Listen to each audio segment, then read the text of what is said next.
live? I think we are. We're live? Okay, yeah. Let's see if we can get some thumbs up to make sure our mics are working. You guys can see me, all of that good stuff. We're always a little worried. Welcome. It's Sew Together Tuesday. It is Tuesday. We are in Greensboro, North Carolina. We are not at a store.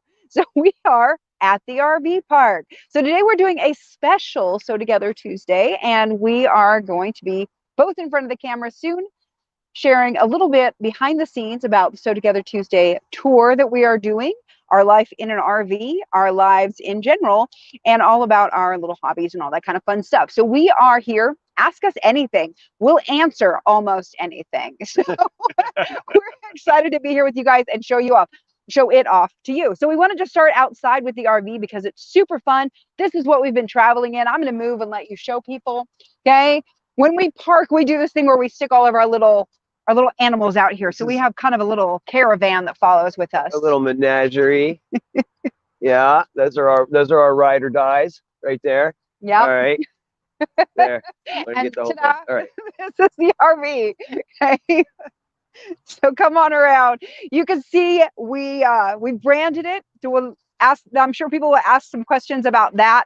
So it's the Sew Together Tuesday RV with my name on it and with a little QR code. If you ever see us out on the road, please send us a message. We love it when people do that and tell us that they've seen us out there. So we have the must-have here with the map. These are all the places the RV has been to so far. So we'll talk a little bit about that, but we've been a lot of places. So right now we're over here. Yeah. And we're going to be North Carolina doing this until June. So and then after June, we'll come all the way across the top again. We'll get up into here. We'll take care of this little spot. I know you guys have been looking forward to seeing us. Yep. Kathy. We will get there. We're going to spend some time over here too before we get back over there. But we've been all over the place, to say the least. So I'm gonna head in. You can head in. Okay. I'll get the door for you. You can go get the camera set up. All right. Show the place around just a little bit. Oh. See if we can get the light to adjust. We're also going to get an echo. Okay, I'm going to take you back. Oh. There we go. No, sorry about that. All right. RV tour. My little quilt, paintings, other quilts, my books. Paintings. Everywhere there's a square inch for me to Velcro a painting so it can dry. That's what's happening. He's done that. So yeah, in the bathroom, the kitchen, living room, bedroom. We like to describe it as living in a hallway, which I think is I'm going to shut this door. Oh, yeah, sorry. It's okay. Look at that. Hey, look, there's our kids. There's Teresa's kids. Say hi, Audrey. My daughter, Audrey, and my son, Stuart. So we have little foam core heads of them that I take pictures of every once in a while when we're out and about, and I make it so it looks like they're with us, because I really miss traveling with my kids. I did quite a bit of it when they were younger. So I miss the ability to do it now. All right, so we're gonna see if we can get this to work. All right, I think we're good. All right, so this is the RV. This is where we are. This is where we live. Hi, everybody. One of the common questions that we do get is, do you actually live in the RV? Yes, we do. Okay, so we are going to be giving away a kit just like we normally do. Make sure to share the video, tell your friends about it. I think this is going to be a fun one with lots of fun questions and stuff. So make sure to share the video. We'll be giving away a Cuddle quilt. Oh, no, a beginner box Cuddle kit at the end of the show. So we'll get one of those chosen at the end, and we'll tell you all about it. We also have another giveaway happening right now on TikTok. So if you are a TikTok user, you can go ahead and follow us over there. There's a giveaway that's happening that we're giving away Cuddle strip, the sweet strips. We're doing a pink one. This one is a super cool giveaway because if you are in Alaska, Hawaii, Canada, often we can't include all of those places because of shipping costs and such in the giveaways, but we are this time. So, oops, sorry, that was me. There is a tripod leg under the table. There is, and I wanted to take my shoe off. So if you are in one of those places, Hawaii, Alaska, or Canada, this is a giveaway for you because we will be giving away stuff to all of those places. So if you live in any one of those, go ahead and enter. Again, that's on TikTok. We also have started a Twitch, so you can follow us there as well. So Twitch, Yeah. Instagram, what else did I say? TikTok and Facebook and YouTube. So all of those places, and we should be in most of those today. So follow us everywhere. And there are giveaways. They do giveaways in different places. So if you follow on the different streams, you'll actually have different opportunities to win. So that's kind of exciting. All right. So are we ready to get started and answer some questions? Yeah, this is so interesting. Me like getting to kind of peruse the comments from this side of things. Normally yeah. he just sees it through the camera, and I'm this side. He's over here and gets to see the whole stream, like I technically do. But if you watch the show at all, I never look at the thing and see what comments are coming through. I have no idea. It just happens, and yeah, I'm at its whim. All right, so Michael's going to help us and throw some questions up for us, and then we'll answer them. All right, so Christy wants to know, what is the most surprising or unexpected thing you've discovered since you've taken Sew Together Tuesday on the road? Oh, that's a good question. Surprising or unexpected? I'm trying to think, because there have been a few things that have been a little bit like, oh, I didn't expect that. I know. This is the one. A resort is not a resort. An RV resort is the worst named thing ever. It's the last resort. Yes. So RV, if you are not an RVer, you probably don't know. And I didn't know. And we started, we have to make reservations, obviously, for where we're going to be. We thought, oh, a resort, that sounds fancy. Like it'll have a pool and it'll have a place for us to chill out, bonfire, blah, blah, blah. What we've realized is resorts are really just, it's a city RV park usually. So usually it's crammed. They put as many people in there as possible, and they're not nice necessarily. Like they're not bad, but they're not what I would consider a resort. Your privacy goes down to zero, basically. So we have stayed in some nicer ones. My favorite, honestly, are state parks. So that was kind of a surprise for me. That would probably be the most surprising realization for me. Was it a resort? Not really a resort. and not really how we are learning to want to live. Like what with the RV around, the things that we find the most often that suit us.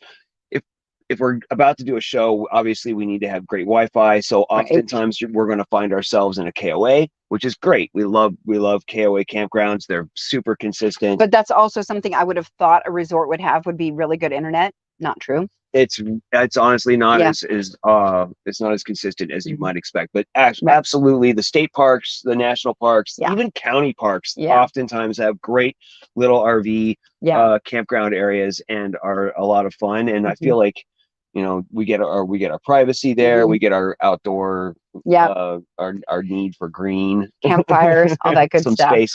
I would have a campfire every day. It's true. He would. Yeah. So that would probably be the most surprising thing for me. All right. What else we got? Do you really sew barefoot? Aren't you worried about pins? I have sewn barefoot for pretty much ever. I know that there are lots of us who do that, and kind of there's just a thing about being able to feel the foot so that you feel like you have a little bit more control. You flip the pedal around too. I also flip my pedal backward. So normally, like you would push, and it would go up like this, and then you'd push down. I flip mine around so the high part is over here, and then I can just use my toe, and I have a lot more my toesa, and I have a lot more control. So it feels better for me. I do worry about pins, and I have stabbed myself really good sometimes, but for me the control is worth it. So I'm gonna stick with it. I really do. Okay, you go ahead and read it. How are you each handling giving each other their occasional space while traveling through the country? Okay, so one of the things that happens as we travel through the country is that we both have friends and family all around us as we're moving through. And so if there's one of Teresa's girlfriends in the area. She'll go out and have girls' night. She'll spend time with the shop owners, and I'll spend time with shop owners too. Just maybe sometimes we go out and have separate occasions. So we bring the Jeep with us, right? So we tow the Jeep with us, which means that even if one of us wants to stay at home, the other person can still go out and take care of business, get groceries, or go and be social. And so that's working. Yep. So we just kind of try to make sure that there is time that we can each have our own space. When we were just in Nashville, my former roommates were there, so we're all sort of friends, but I was closer friends with them, I guess you'd say. So it was fun. So one night the three of us hung out, and Hawke got to hang out by himself and do some painting or watch some TV or something. And that kind of thing. I may have napped. Maybe. So that sort of thing, like we try to give each other a few hours every once in a while to just be by ourselves. I think I kind of need it more often, but I just stick my headphones on. So the headphones thing, right? I can actually say this. We have sort of found this way to be in this space with each other where I honestly feel like I get my alone time pretty regularly, and it's oftentimes where we're both just sort of consuming other media or doing our own work with our headphones on, and that works. You're gonna look at that. There we go. I'm like, it's all about our to-do board.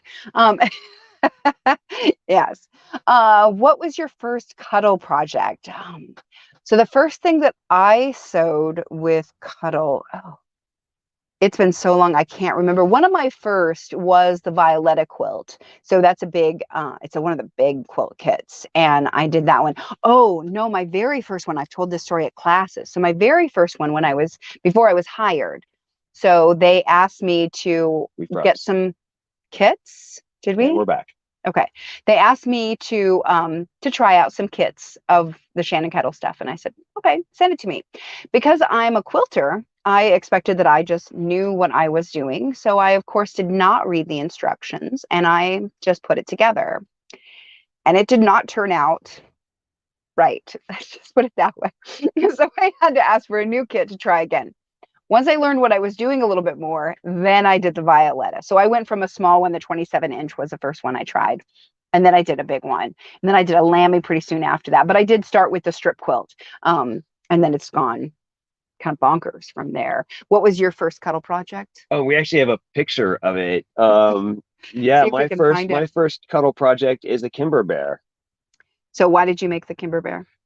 Okay, so I have a new cousin, Colin, who was expected to be born, and I was excited about being able to send a soft stuffy his direction, and it felt like maybe I should try to do it myself instead of just asking my girlfriend to make me a stuffy to send. So I did. Volunteered, and then you were like, nope, I want to do it myself. Also, I have a ringer for a sewing instructor. It was one-on-one 3-hour intensive, so it came out great. Also, I blame he did it all, though. The only part, so if you've made a Kimber Bear, you know that sewing the head on is not the easiest part of it. So I did that part for him. Oh, you did. That's true. I did sew the head on because I was like, I can't really explain how to do this very well. Let me just do it. By that point, too, he was a little tired. Like 3 hours of struggling with this and,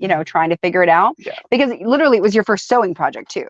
Right? It was. Like it was not like just his first cut, but he knew what he was doing. Other than sewing my own buttons on. Yeah, that's not sewing. I mean, hey, I know how to sew a shank on a button. That's true. So there you go. So that was my first Cuddle project and his. How did we meet? All right, it's time for the Genesis story. He loves calling it that. It's ridiculous. So do you want me to tell my side? Yeah, go for it. So we met, I can't even remember now, June 2017, correct? Think so. I moved to LA in 2016, and we both lived at the Brewery Artist Lofts, which are like this artist community in Los Angeles. And he had lived there for a while. I lived there for about a year. And one of the cool things about that place is there's actually like a little brew pub on, I guess not a brew pub, it's just like a little restaurant bar place that's at the brewery there called Barb's. And you can get dinner and drinks and stuff there. And so at my apartment, we had just had a change of tenants, I guess. So we had a new roommate configuration with the roommates that I just saw the other day. And we were redoing the floor. So we couldn't be in the apartment. And so we had to wait for a while to be able to do it. So I went out for a little ride on my scooter to kill some time. And then I came back and I called my roommate and I was like, hey, can I come back now? And he said, no, you need to kill some time. So I was like, all right, I'll stay down here and have a drink. So I went up to the bar and ordered a drink, and then he popped up. Yeah, so I had just gotten off work and I was at the same bar. We were ordering very similar drinks, and she had her motorcycle under her arm. And I don't know, I guess I made eyes at her. She made eyes at me. That was great. Yep. We both got our drinks. I went and sat down by myself, and she came and sat down next to me. Yeah. And now 5 years later, here we are. So it kind of, we just hit it off really well. And it just kind of was a matter of just circumstance actually being, in the same place at the same time. So we met where we lived, and it's kind of funny because we had both lived there for at least 6 months and had never crossed paths before that day. So it's kind of a big community, and it was kind of funny to realize, like, oh, you live here. Oh, I live here. Yeah. And then we both lived there. So that was great. At that time, both of us were working remotely. So another question that's going to jump ahead just a little bit is before this, I was an event producer and an event production manager. So I used to travel all over the country, all over the world, designing and installing decor for large events. So I was oftentimes not around, flying around all over the place doing my work, and she was being flown around to teach by Shannon Fabrics. So we would only see each other 2 or 3 days out of a 2-week period, maybe, which it sort of suited us both. Yep. And then the pandemic hit, and now we're living together. And then we couldn't get apart from each other.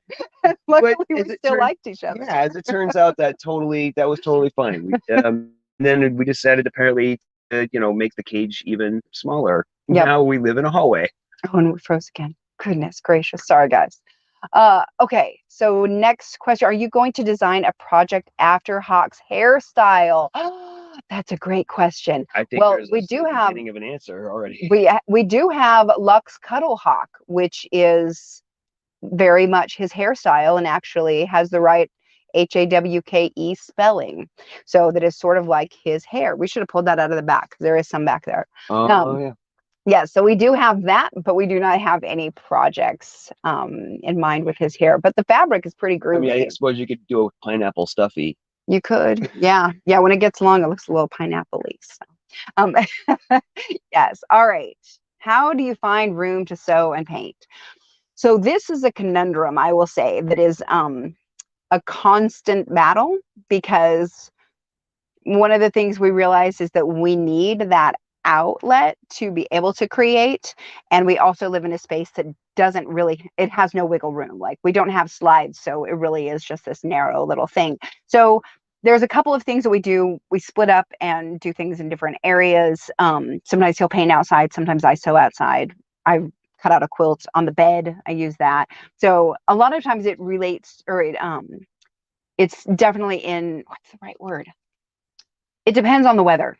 Yeah, so if the weather is nice, I can take it outside and I can sew, or he can take it outside and paint. Often I'll take it outside and sew. I have a little, let me see if I can find it, which works really well because then I have more space. I also will sometimes use the shop. So if I'm needing to use my big machine, then I want to use a shop because it's big and it takes up the whole table. So here's a picture from when I was sewing when we were in Arizona. And so this is just the picnic table. I put my little featherweight out there. You can see our campfire chairs, and we just chill out there, and I could sew and he could be inside painting. And that was a day that you were definitely inside painting that day. Got it. So that's how that works, is we just change some space. We also have, are you going to try to show behind? Oh, I was just going to grab my little. So he has, a little. This will go on a tripod too. But yeah, this is basically what they call a plein air painting kit. And I've downsized everything. This is about as big as I can paint right now, is about a 9x12. It's fine.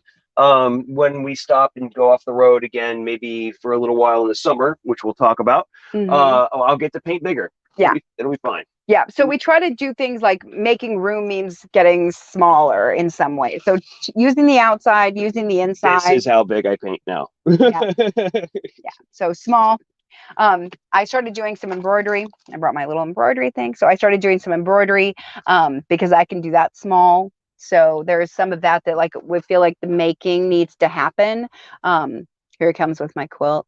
The making needs to happen or it drives me crazy. When I'm driving, she's oftentimes sitting next to me with her great grandma's quilt that she is hand quilting. Yeah, so you can see I've got maybe about a quarter of it or maybe a third of it that's already quilted, and then I'm just hand quilting it. It inspires me to drive very, very politely since she's, got a needle in her hand. Yeah. So that's what we do. How long are you planning to tour in the RV? Is the RV your permanent way of life now, or was it just for work? Are you not dying to get back home for a bubble bath? So, Vicki, let me just tell you, when we stop at friend's house, this is the first thing that we ask them is, do you have a bathtub? You nailed it. I love baths, and we definitely do not have a bathtub here. So we kind of, we get that, I think twice on the road now, I've been able to get a bath. So people, when we stay at friends' houses or what have you, they often ask, like, hey, well, we have a guest bed. Why don't you just come in and stay in the guest bedroom? And we're like, well, actually, we really like our mattress. It's our mattress. It's queen size. It's fine. We love the bed situation. It's always about whether or not you have a tub we can. A tub or a shower, because honestly, like a shower is like the shower in here is small, and it's not military showers, but it is short and not luxurious showers. So that's the thing that we always kind of asked for. We gave up our apartment in Los Angeles when we moved out in December, so we don't really have a home to go back to. So part of this is us kind of looking around and seeing what's out there that we like too. But it is the way of life for the next year. So for 2021, 2022, what year are we in now? This is the way we're doing it this year. And we'll see what happens for next. It just depends on what we can make happen, what stores want, and all that kind of good stuff. Lots of factors involved. But this is the way of life. I don't miss home too much. What I really miss is having a studio. So I will say, like, having to put everything away. I got really spoiled having a filming studio and then also a working studio where I could do projects and leave them just sitting, and I would just leave them sitting out for a week. And then I could come back to them later, and here everything has to be pulled out, used, put back, stored, and then we're going to move again. So for me, and I think probably the same sort of thing for you. Yeah. I mean, I definitely am looking forward to at some point in the future having a full-sized painting studio again, with some tall ceilings and some natural light and place for me to get messy. Can't get messy in here. Dangerous. Not a good idea. But we knew all of that going in. So this is absolutely the choice we want to be making with our lives right now. We love it out on the road. We feel like every town that we go to is our new hometown, and that's where our people are, and it's pretty great. We really appreciate all of the welcome that we've gotten, whether that be from like the store owners or the audience, or sometimes we have friends in the area that will help us sort of navigate. Exactly. All right, Judy wants to know, will you write a travel book on your many adventures? I would love to write something more. It is really hard when we are going. So we do write a blog, and I'm not super good about updating it, but I'm going to try to get better this season because we don't have quite as many intense gigs. So we have a blog over at makersatlarge.com. I do most of the writing. So you can follow us there. You can follow us on Instagram, all of that good stuff. If you want to follow along with the adventure, we'll see what happens at the end. But I'm trying to share as much of the adventure as it goes because it is pretty amazing little thing. That Makers at Large, you'll also find that on YouTube. And not so much content on YouTube. It does exist, but we really haven't been posting up there yet. But Instagram, you'll definitely see content coming through pretty Facebook. regularly, and Facebook as well. And that's basically like our travel blog alongside the Shannon Fabrics content. Right. So there's stuff that we post that's very much Shannon Fabrics related, and then the stuff that like we just went out and saw fun stuff. So yeah. All right. What else have we got? What's your favorite place that you've been to so far? We were talking about this, and we have a lot of favorites. It really just kind of depends on it. My favorite is just getting to visit so many national parks, and we haven't been able to really dig in as much as you want to. That's the thing with being someplace for like, we're there for a week, generally 5 to 7 days, but 5 of those days are work days. So we don't get to see as much as I'd like to, but we try to cram these things in there. And like we went to Carlsbad Caverns, and that was amazing. I've seen a ton of caverns in my life. I mean, I grew up in Ohio, near Ohio caverns, and I've seen caverns all over the world as well, and nothing compares to Carlsbad Caverns. It was pretty great. It is unbelievable. Yeah. And then we saw White Sands was right near there, so we got to see that. Like there's little things that we get to like kind of get a little taste of, but then we're like, okay, when we're free and we have more time, we'll come back and see it again. The Museum of the Appalachia. Oh, the Museum of the Appalachia. I just wrote about this the other day. Yeah, it's really that was pretty mind blowing to me. You're right. That'll be one of the favorites for sure. Yeah, it was a wonderful experience. Mary said she'll let us use her tab. Okay, when we get up to Seattle, Mary. So there's a little secret in there, is that Teresa is not super fond of animals. We don't have a dog in the RV. We don't have a cat in the RV. No. I mean, she's fine with them. It's just not something that she would necessarily just don't choose. ask me to pet your dog. Yeah. So Mary will lock hers up for me, and I appreciate it. Thank you, Mary. All right, go for it. Okay. Hey, Hawke, do you paint mostly landscapes, and how can we get one of those paintings? All right. Well, for starters, don't go looking for my website because that doesn't exist. It exists. It just barely. It's a splash page that she put up for me because I used to have a website a long time ago. She owns my domain name now. She bought it out from under me. This is what I do. She's good at that stuff. Anyway, I guess I'm mostly painting landscapes now because I feel like that's what the immediacy is, and I basically have been putting myself back to school as an oil painter.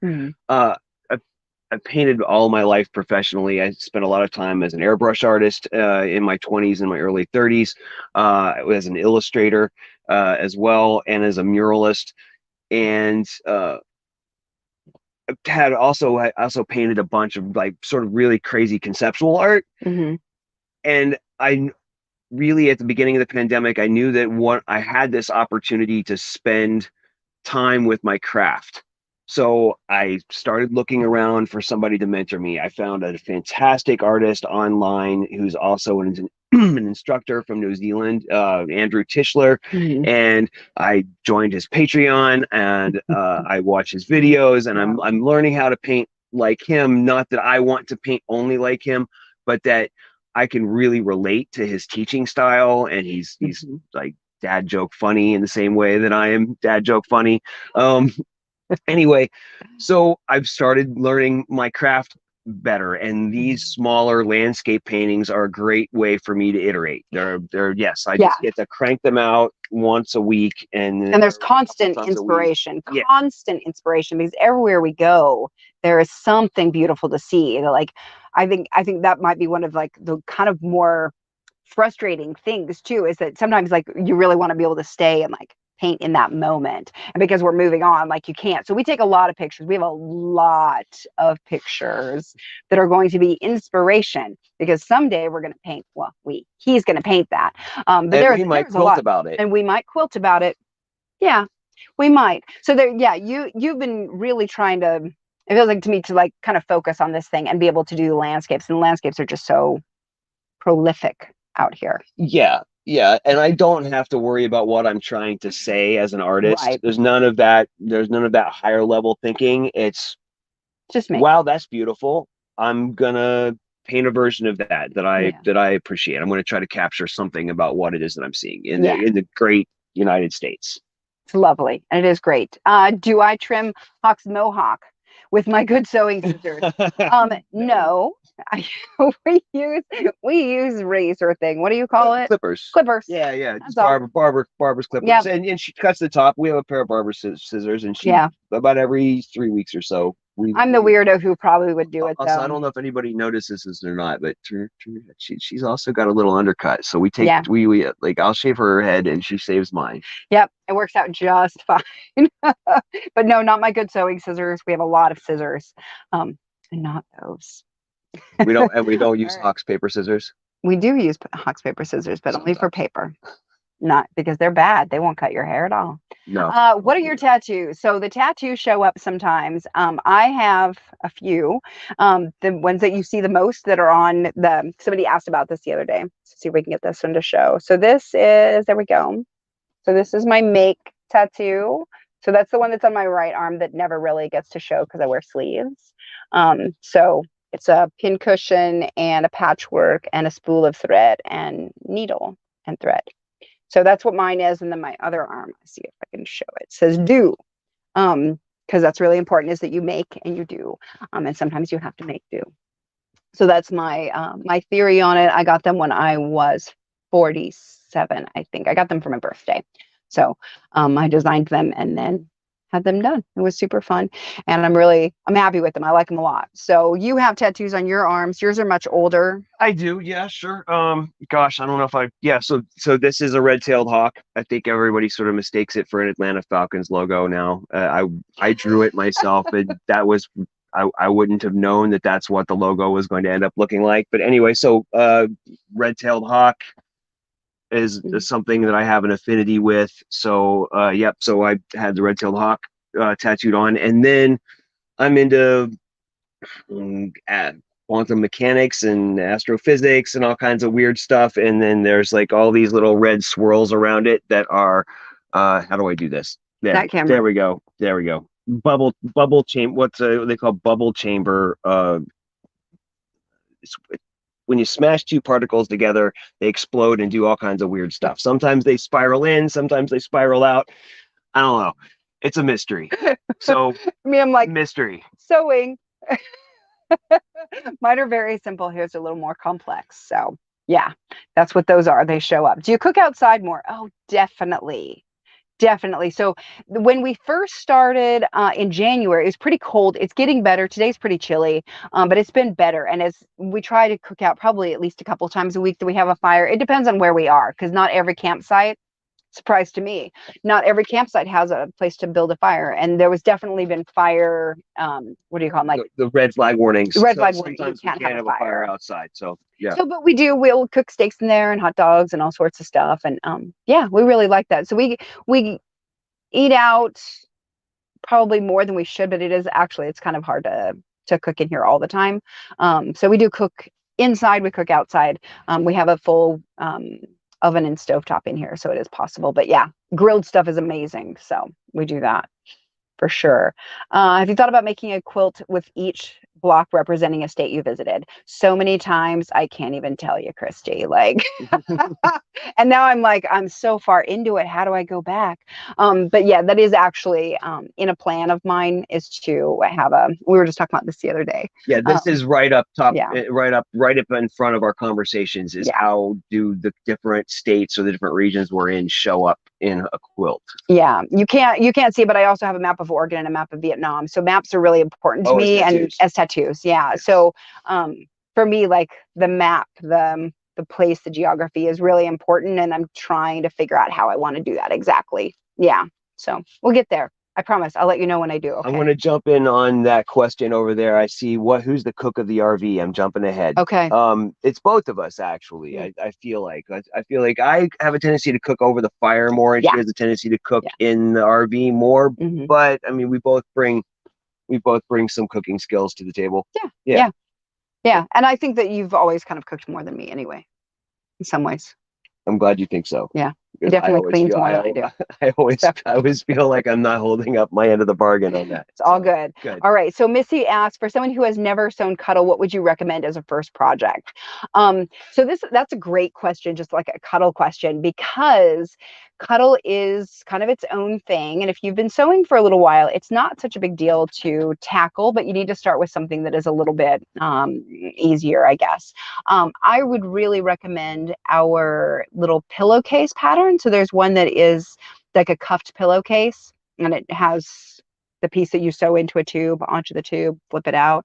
And you can use all sorts of variations on that. So you can make that with the regular Cuddle or a regular cut like Cuddle 3, print Cuddle and a luxe Cuddle, or just all with the flatter Cuddle 3.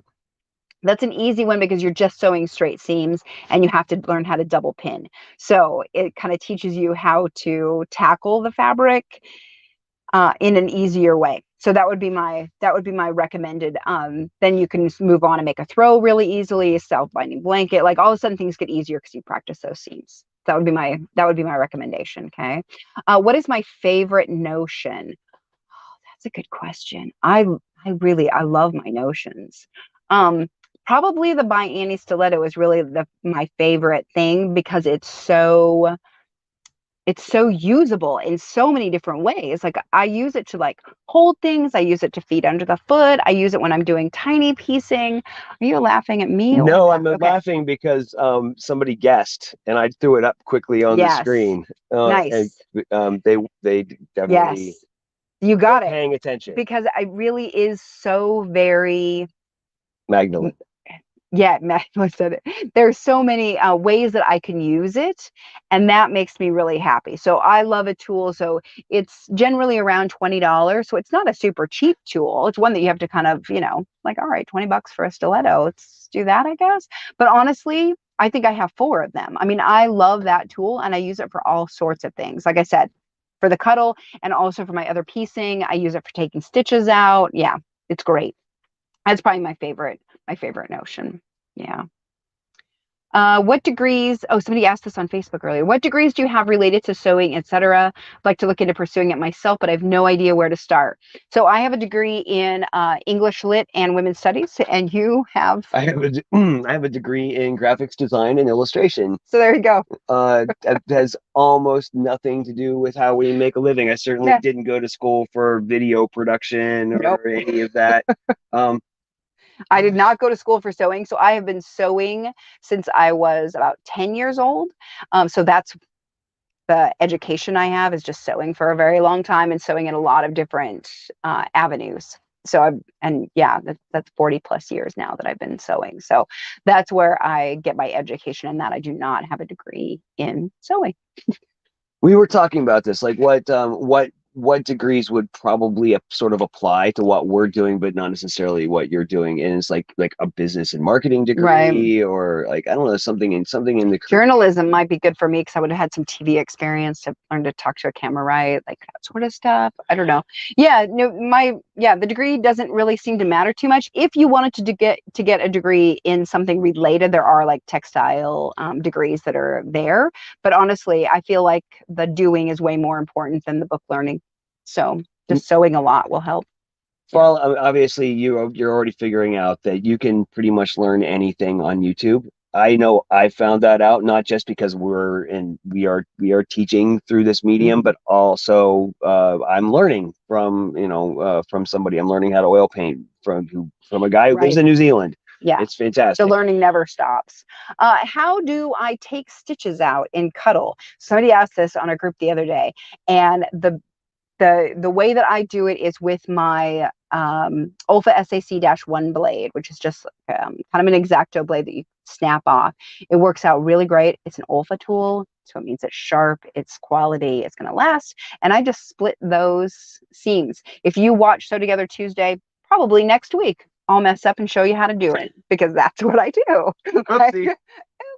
I just mess up and then I have to show you. So we're gonna that reminds me though that we're gonna do some summer shorts over the summer. We're not going to do the Sew Together Tuesdays every week, and some of those will be those little hints. In fact, they'll all be like little hints on how you do this or how you do that are basic ideas for working with Cuddle. So make sure that you watch out for those in the summertime. That will be one that we'll talk all about, like how to fix mistakes. Yeah. All right. Other ones. How did you decide what to take with you? RV life is the ultimate downsizing. What items do you miss that most could take with you?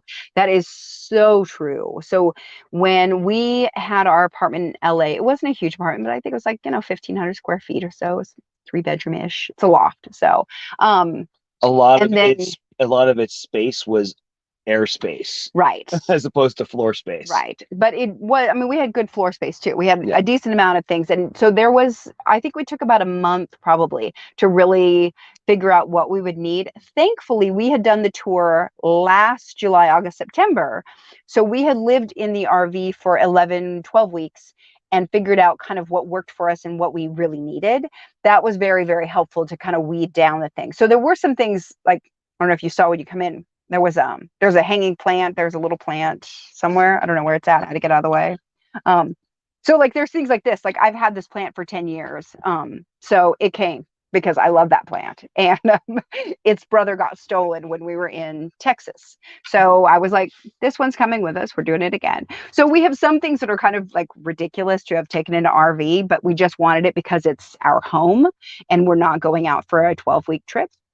But there is a pod in LA that it has stored most of our things. So the important things. It really does make you go through everything you own though and decide, is this important? Does it spark joy? We still have a 16-foot storage container back in California that if and when we decide to settle down again, we will have that delivered, and all of our stuff will explode out onto a lawn someplace. Yes, yeah. And we will probably be very happy to see a bunch of it, and we will probably be pretty ambivalent to a bunch of it as well. Yeah, like, I mean, if I haven't needed it in this long, did I need it? Yeah. Maybe not. Maybe not. There's definitely things that I will be really happy to get back. Like my entire studio is packed in there and going through. So like talked about packing everything up. One of the things that I really had to go through was my rulers. And if you were a quilter too, you understand this. We love our rulers. And I realized I can't take them all. And I don't have any reason to take them all. But trying to figure, like I ended up keeping most of them. Yeah, I did. And I'll be really happy to open those drawers up and be like, rulers. It's ridiculous, but true. It's a quilter thing. So all right, what else have we got? Teresa, was it your mom or grandmother who introduced you to sewing? So it was really my mom. She sewed all of my clothes when I was little. Well, I remember it as all of my clothes. If my mom is here, she could pop in and tell us. I remember her sewing my clothes when we were little, and she did a lot of like home sewing, like garments and that sort of stuff. And so that was kind of where I got an introduction to it. And then through church groups and stuff like that, then I learned more sewing. My great grandmother, who I have the quilt for, she's a very prolific quilter, and she quilted, I don't know, hundreds of quilts that she made. But I never actually got to see her making quilts because she lived in Arizona and we lived in Oregon. So I did get one of her quilts when I was 6, I think. And then this one after she passed that I'm finishing. So there's kind of like, it's kind of a dual thing. Like, I feel like there's something generationally, and that I have my great grandmother's desire to quilt. And my mom is the one who taught me really kind of the basics of sewing. I didn't do a whole lot of it until I was on my own, because that's kind of what we do as teenagers, where we don't really want to do what our parents do. But I wanted to follow up with it later. And so I had making my own clothes and then got into quilting and stuff. Okay.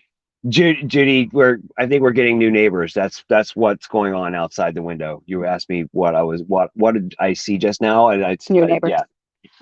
Are you going to do a Sew Together Tuesday with Milan Cuddle?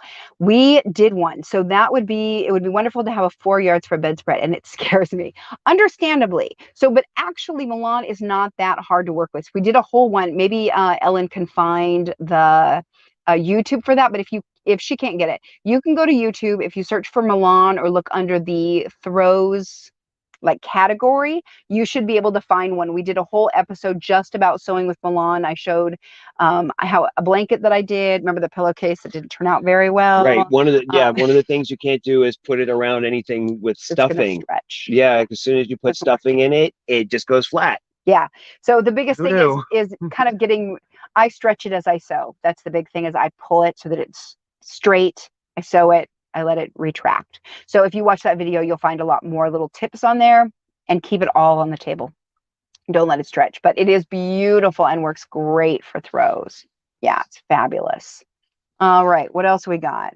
Are you coming to northern Minnesota by chance? So we are currently in the throes of planning the next tour, which will start at the end of August. And we have not gotten stores contracted to that yet. So I don't really want to announce names, but I will say that we are going to certain areas. And see if we can actually call this one store that we are going to northern Minnesota. But Minnesota, I think so, but no, I think the one that you're talking about, yeah, it's near the south of Minnesota. So I know we do have one in Minnesota that we want to go to. But we'll see where we go. So he's going to look at the map. Will you be back to LA, or we go back to LA as traveling changed you so much you might consider settling in a more rural, pristine area, yet close to an airport? Yes. But that's me. I grew up in a small town, and then I lived in Portland for a long time. And I really love that middle-sized city. So to be honest, I've never really loved LA. I've been there for 6 years. I guess I was there for about 6 years. And it's just a really big city that I didn't spend a lot of time in, and I didn't have a lot of friends there. So for me, the big city isn't really the thing, but I do want to be near a city. So it's been really fun to explore other urban areas and figure out like, oh, I really like this about this place, and I really like this about this place. So for me personally, I like somewhere central-ish that I could fly anywhere to. But West Coast is really nice because that's where all of my family is. So, I mean, there's all sorts of things that kind of factor into like where would we settle. Hawke really likes California. You've been there for 14 years or something. Yeah, I moved to Los Angeles in 2004, and I certainly found success there. I'm trying to and a friend group. Yeah, I definitely love it there. Yeah. Also, it's it's expensive, fine, but some of that is you get what you pay for. Yes. I don't know what the future holds at this point. Right now, like we're just out here on a whim. And it's fun. And just enjoying the heck out of seeing everything. So like it's great because we get to see some really rural, pristine, beautiful areas. And then we get to go back into a city and then we're like, oh right, fancy foods. Like, we're really looking forward to sushi again. So there's these things like you get to see all the pros and cons, which I've kind of loved that aspect of the traveling for sure. All right. Which small town did you grow up in? I'm jumping ahead. Oh, I grew up in Newburgh. So if you know where that's at, Holly, I think she's from Vancouver, if I remember right. And so I grew up in Newburgh, Oregon. And I grew up in St. Paris, Ohio, which is even smaller town. Yeah, near Dayton, halfway between Dayton and Columbus, and sort of central. Yeah. Ohio. Yeah, we both grew up in small towns, and then have just kind of moved forward. Michelle says Missouri isn't central, so just keep that in mind. Missouri. Got it. Also, somebody mentioned that they were excited to see you at us at Missouri Star, and I'm going to burst your bubble. You will just see Teresa. You will not see me at Missouri Star. I will be working RV issues at that point. That's true. I will just be me. I saw somebody posted, do you enjoy sewing clothing at all? And I love sewing clothing. I made a dress. I made coats. I made, all sorts of stuff. A lot of dresses. I think I have 4 or 5 dresses that I've sewn here. I have a couple of blouses. I just bought a new pattern for a blouse. I love clothing. So yeah, I absolutely love that. All right, what else we got? Does Teresa drive the RV? Oh, that's right. No. Teresa drives a scooter otherwise. So I have a 49cc little motorbike that I drive when I'm in LA and when I'm in Portland. I've had it for a long time. Thank you. And I love that little bike, but it is a tiny little thing. And I'm really used to being able to lane split between vehicles this size. So no, I don't drive it. I did drive it around a parking lot once. So we wanted to make sure that I knew what to do, that I could get it started, that I could actually move the vehicle in case something were to happen. I don't want to be stuck. So I can drive a car. I have gotten this question because you drive, like usually when we go places, we'll both be in the Jeep and he'll drop me off. People are like, do you drive at all? I'm like, I totally do. I just don't like big vehicles. So Hawke's driven a lot of big vehicles. Yeah. So the one time on the first tour before we really got super into the first tour, I guess it was about halfway through. We ended up in the church parking lot by my mom's house in Jackson, Ohio. and it was an empty lot, and she got to drive around in circles and back in and pull out and stuff. Basically, if something happens to me and she needs to drive it, I would rather it not be the first time that she has ever driven it. So yes, we both feel pretty confident right now, but it would not be her favorite plan at all. So no, either the emergency, not the emergency, or driving the big vehicle. So yeah, it works out fine. We were just talking about that I need to have another little like driving lesson, which is pretty funny to be, 50 something and having to get a driving lesson for it. But it is a different sort of vehicle. So I saw somebody ask, how do you keep the Cuddle off the black t-shirt? We don't. So, yeah.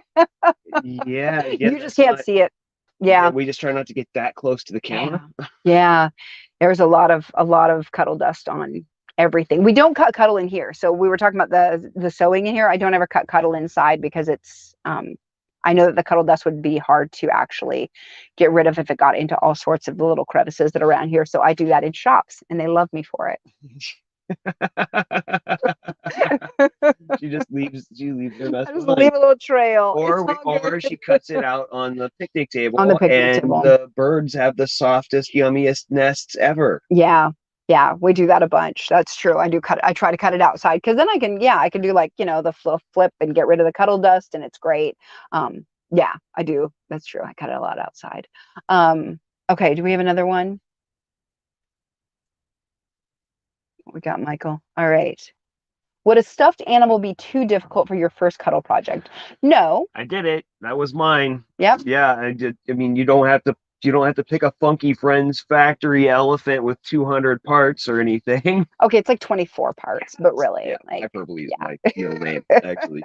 But there are, so speaking of Funky Friends factory, like her patterns are good because they actually will tell you how difficult they are. So they have like a rating on them. So you could absolutely start with something like that. I would just pick something that didn't have a ton of pieces and was a little bit bigger. So like the puppy dog Pete that we did back at Cozy Creative Center in El Cajon, January, I think is when we did that tutorial. That one is one that I would, if you are comfortable sewing, it's not a big deal to switch over to Cuddle. But your first thing, I would pick something that didn't have curves because curves are a little harder than sewing a straight line. So there's that sort of thing, but really do whatever you feel like and whatever makes you happy. If you really want to make a stuffed animal, make a stuffed animal. Okay. I love them. As you saw, all the ones in the front are all the ones I've made. So not all the ones I've made. Those I've made all of them. I probably made another dozen stuffed animals. I mean, I made 2 of them and left them at 5 Little Monkeys. So yeah. It's true. Yeah. You don't end up making just one of anything. No, you saw my trial out there. All right. What else have we got? Let's see. What kind of stitch do you use for closing large minky blankets? I prefer to use a machine stitch. I can't figure out how to make it look great, though. I can't figure out how to make it look great with a machine either. So I hand sew. Yeah. I mean, the truth is the hand sewing, I can hide it much better. I know a lot of people use just a big zigzag to close that up. And they just kind of do a lock stitch and then zigzag over that edge and then fluff up the stitches. And that will make a world of difference in what the finish looks like. I can still see it, so I prefer hand stitching it closed, but you absolutely can just do a big zigzag. Just make sure to fluff your stitches. Yeah, if you really hate hand stitching, which I know people do. Linda talks about it. Yeah. All right. Teresa, how did you end up at Shannon? I have noticed a couple of you from Fabric Depot, which was my favorite fabric store. It was my favorite fabric store in Portland, too. So Fabric Depot, I worked there. I can't even remember now. I worked for Robert Kaufman at one point, and then I worked for Fabric Depot. I moved back to Portland, and I worked there. And I was the social media person at Fabric Depot, which I loved. And if you never got the chance to go, it's a shame because it was a great store. So it was located in Portland, and it was just a very, very large quilt shop or fabric store, I guess, because they had basically anything you wanted. It was awesome. Well, they went out of business maybe about 5 years ago or so. And I quit just a little bit before that because I really wanted to do more teaching. So I was doing the social media there and I was getting to teach a little bit. And I realized that teaching was really what made me very happy and what I wanted to do. So when a position came up at Shannon and they were looking for someone to help run the education department, I jumped on it. And luckily they liked me enough to bring me on. And now here we are. So that was kind of how I ended up going from Fabric Depot to Shannon Fabrics. But we sold a lot of Shannon Fabrics there, so it was great. Like I was already at least somewhat familiar with the fabric and the company. All right. I wanted to say you have a ton of great questions coming through. We are almost certainly not going to be able to get all of them live. We will go back this afternoon and address any of the leftover questions. Yeah, for sure. These are great. Yeah, Barbara, how do you get your mail or paychecks? Well, direct deposit is a thing that works great. Venmo, PayPal, we love all of it. So much happens digitally now or online that that really hasn't been too big of a deal. My address is technically where my daughter lives, and so she actually forwards mail and goes through the mail, and we have good FaceTime conversations about what junk mail showed up and what she doesn't need to send to us. So thank you, that's how Audrey. he is. Yes, thank you very much, Audrey. Appreciate it a lot. So most things we don't have to deal with, the snail mail, but there is still obviously some stuff that comes by. Yeah, we have to deal with. All right. Oh, okay. Oh, yeah, because we have to finish up at the time. Thanks, Michael. Appreciate you. All right. So today's winner, we have to wrap it up because we need to get it under an hour. So today's winner is Kathy W. Congratulations. Please reach out to us on Facebook and send us your mailing address, phone number, email, all of that good stuff. We will send you a beginner box kit, and Ellen will tag you in the comments. At least that's what she usually does. So you'll know it's you. Okay. All right. So congratulations. If you have not seen our beginner box kits, you got to look at them. They're pretty awesome. They're just a fabulous way of learning. So for those of you who are asking, like, what's the best project to start with? There are 6 great beginner projects in that kit that will walk you through making a very simple little scarf, a throw, all the way up to a cube and a sphere. So it's a great kit to get. Skill builder. It's a skill builder. So congratulations, Kathy, on winning it. The rest of you, look for it. We will be back next week. Michael, if we can pop those up there, the date, times, all that good stuff. We'll be back in a shop next week, 4/26. Is that the right date? April 26th. We'll be at Bobbin and Bolt in Richmond, Virginia. We're going to be doing some embroidery and making a little throw. So I'm looking forward to seeing some of you there. I know some people have commented that they've gotten their tickets and will be there. So we will be there with swag and having a ball. So that will be super fun. We're going to do some classes afterward. The next week, we're going to be on May 3rd. Excuse me. We'll be at Patchwork Plus, which is in Dayton, Virginia, on the west side of the state. Looking forward to that. They're doing a big Quilts for Ukraine drive right now. I've been watching that. So I'm kind of excited to get over there and see what they're doing. Next, we're going to be at Parker on the Porch doing some more embroidery and making a cute little zipper bag in the embroidery machine. So if you are an embroiderer, here's your chance. You're going to learn all about it. We're going to be hosted by Parker on the Porch, but we're going to be doing the actual live at Tomorrow's Treasure in Crofton, Maryland, which is a suburb of Washington, D.C. So if you're in that area, I look forward to seeing you there. 5/17, we're going to do some slippers elsewhere. It'll be online only. On May 24th, we'll be at So What's New in Yarn 2 in Islip, New York. So if you're in the New York area, that's where we're going to be. Long Island, here we come. I'm very excited to hear that accent. There will be pictures of the bus in traffic. Yes. And then in June, we're going to move north. We're going to be in New Hampshire on June 14th at Bits and Pieces in Pelham, New Hampshire. So I'm looking forward to that. It's going to be a super fun spring, early summer that we're doing here as we head up the coast, and then we head toward the Midwest. So we'll take a little summer break, do all those summer shorts I was telling you about, and then we'll be back in the Midwest. So for everyone who has been like, when are you coming to Ohio, Missouri, Minnesota, all of those places, we are working them out right now, and we will be announcing that tour as soon as we can get them all confirmed. All right. So I'm excited about it. Other things we needed to mention, don't forget the TikTok giveaway over there. So go check that out. Making the World a Softer Making the World a Softer Place.org. Softerplace.org. Yep. So that's our nonprofit. If you are interested in helping out, that's a great way to get involved. So Making the World a Softer Place or softerplace.org. Both of those will take you to our nonprofit. All right. I think that's it. Thank you guys so much for hanging out and getting for to joining know us in the RV. We've, Super fun. We've been loving getting to know you out on the road, and here you go. All right. It was great having you here. We'll see you in the comments. Okay. Until next week. Happy sewing. Bye.